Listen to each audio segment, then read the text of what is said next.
real briefly, who are the other YouTubers that are talking about biology and directly fighting against the intelligent design stuff and the creationism stuff? Yeah. So two people that I like are Sick Gibbon.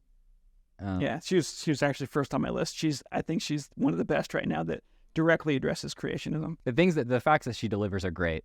She's able to cite her claims really well. Also, she's really funny, so that helps. Yeah.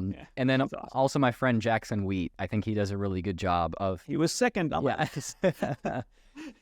Yeah, and I mean, I would say also, like, I think Rationality Rules does a really good job of putting informational videos out there. The thing is that he does what I do, which is just calls you when he wants to do that. Yeah, his stuff isn't so much biology, but he's done stuff on creationism that's from the philosophical angle. Yeah, he's excellent for that. Another guy that I love, Trey the Explainer. Have you ever watched that? Oh my God, yeah, Trey the Explainer is one of my top 3 YouTubers. I found out that he followed me on Twitter really recently, and I was freaking out. It was great.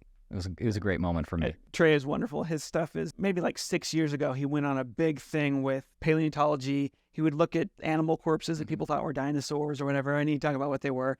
Really, really cool stuff. He has one on the biology of Avatar. Yeah. Did the biology of Game of Thrones, and where he would talk about, if these organisms actually did exist, how could they have evolved? So he's really good at pulling in pop culture stuff and making the science really funny and interesting because of that. He's super good. Yeah. There's another channel, Creation Myths, just explores creationism and points out the claims that are being made and why they're wrong. And then Nature's Compendium is another channel that I like, and he just does a bunch of stuff on different fossil organisms and what we think we know about them, why we think we know those things.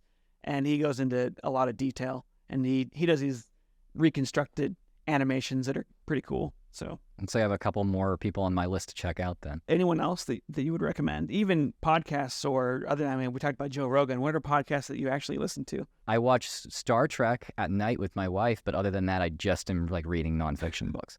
That's awesome. But no, I really like, it's not really debunking intelligent designer creationist stuff, but I like basically all PBS series. There's so many good PBS produced YouTube channels now. And there's things that Hank Green produces, like SciShow Tangents is a good podcast. I think that PBS Eons is one of my absolute favorite YouTube channels. And one of the channels that really influenced me to be so maybe this creationist stuff that I was taught, that evolutionism is a big lie and they don't have any leg to stand on. They're all just lying. Maybe that doesn't hold up. This actually seems pretty legit. For people interested in the nitty gritty of paleontology, Darren Nash, he's a paleontologist. He has a podcast. I don't think it's still active, or it's really slowly active, but he does a podcast with paleo artist John Conway where they just talk about different fossils. I would say they're timeless. It doesn't matter that he didn't record it last week. Yeah. It's just he's going over stuff about different fossils and different arguments people have had in paleontology. And it's also, they're 2 British guys, and they talk about that. They go on lots of tangents, but it's really fun to listen to them. I'll listen to them when I'm doing dishes or stuff like that. The Tet Zoo podcast. And I don't know if that's even on Spotify and stuff, but it's tetzoo.com where you can listen to that.